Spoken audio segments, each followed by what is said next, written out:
बिस्मिल्लाह अर्रहमान Ar-Rahim. Lahore motorway पे होने वाले अफसोसनाक और इंसानियत सोज़ वाक़े के बाद हुकूमत की जानिब से और प्राइम मिनिस्टर इमरान खान की जानिब से ये तजवीज़ पेश की गई है कि इस तरह के मुजरमों को हमेशा के लिए सर्जिकली जो है वो नामर्द बना दिया जाए और उनको सख्त सज़ा दी जाए। इससे कबल के इस जो उनकी तजवीज़ है इस पे हम बात करें कि पाकिस्तान के आइन और कानून के मुताबिक या इस्लामी शरिया के मुताबिक ऐसा किया जा सकता है या नहीं, या दुनिया के किन ममालिक में ये सज़ा इस वक्त दी जा रही है और उससे क्या असरात निकले हैं। सबसे पहला मामला तो यही है कि अब तक की जो पेशरफ्त मीडिया के ज़रिए हमारे सामने आई है, इसमें जो तफ्तीश का सिस्टम है, पुलिस की जो प्रोसिक्यूशन है, उसकी खामियां भी अपनी जगह हैं। मीडिया में होने वाली जो एक दौड़ थी और उसकी वजह से जो हिजान भी पैदा हुआ और गलत इन्फॉर्मेशन आई, वो भी अपनी जगह पे है, और अपोजिशन और हुकूमत की जो पॉइंट स्कोरिंग है। लेकिन इसमें एक बहुत बड़ा जो सवालिया निशान और जो सबसे बड़ा मामला मेरे नज़दीक ये है कि उनमें से जो एक मुल्ज़म है आबिद, उसके बारे में ये कहा गया है कि 2013 में भी वो इस तरह की जो है वाक़े में मुलव्वस था और इसके बाद भी कई वाक़यात में मुलव्वस रहा है, लेकिन उसकी जो है वो ज़मानत हो गई, वो रिहा हो गया और वो जो है वो इस तरह से बाकी वाक़यात भी करता रहा। तो सबसे पहले काम तो मेरा ख्याल ये भी होना चाहिए कि 2013 में अगर उसने रेप का वो केस किया था तो जिन जजेस ने उसको ज़मानत दी या जिन जजेस ने उसको फ्री किया या उसकी जानिब से जो वकला पेश हुए और जो उसके जो ज़मानती थे, पहले तो उसका रिकॉर्ड तलब किया जाना चाहिए और उनसे ये पूछना चाहिए कि इस मुजरम को जो मुल्ज़म था, जो इसको आपने जो छोड़ दिया और छोड़ने के बाद उसने ये इस तरह के जो बाकी वाक़यात किए और ये जो साने लाहौर मोटरवे हुआ, इसका ज़िम्मेदार कौन है। तो मेरी राय में सबसे पहले तो जो इस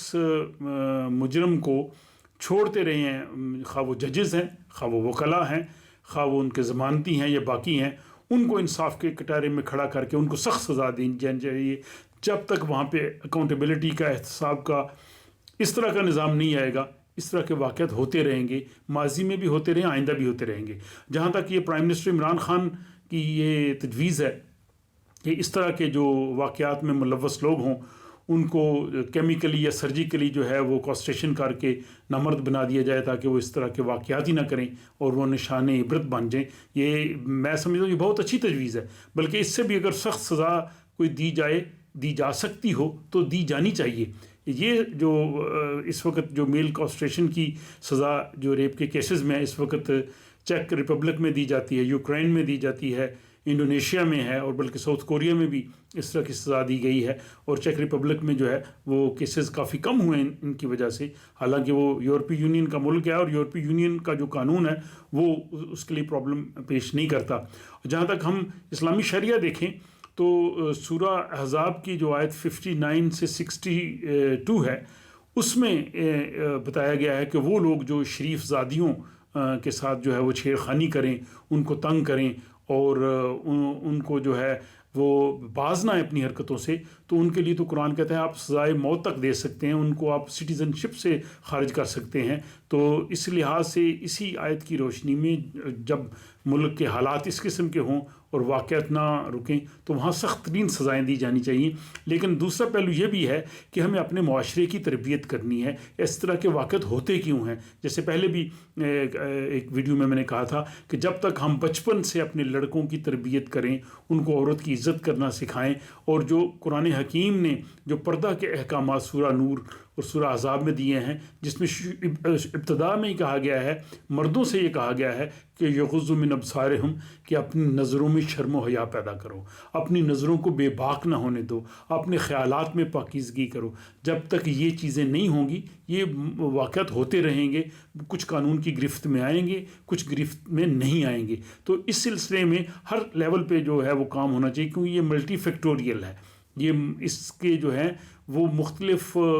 वजूहात हैं और उन तमाम वजूहात का अहाता करना बहुत ज़रूरी है। और मैं समझता हूँ कि नेशन वाइड एक प्रोग्राम होना चाहिए जिसमें साइकोलॉजिस्ट हों, जिसमें उलमा भी हों, सियासतदान भी हों, पुलिस के लोग भी हों, वो एक पूरे का पूरा वो गौर करें कि ये वाक़यात होते क्यों हैं, हम इनको किस तरह से रोक सकते हैं, और अगर ये हो जाएं تو پھر ہمارا جو تفتیش کا انصاف کا نظام کس طرح سے ہوگا؟ جب تک یہ ایک براڈ اسپیکٹرم اور بڑے لیول پہ اس پہ سوچ نہیں ہوگی تب تک ہم ان واقعات کو مکمل طور پہ ختم نہیں کر سکیں گے. میں آپ سے یہی گزارش کرنا چاہ رہا تھا. اس کے بارے میں اگر آپ کی رائے اس سے مختلف ہے تو آپ اس سے مجھے ضرور آگاہ کیجیے. خدا حافظ.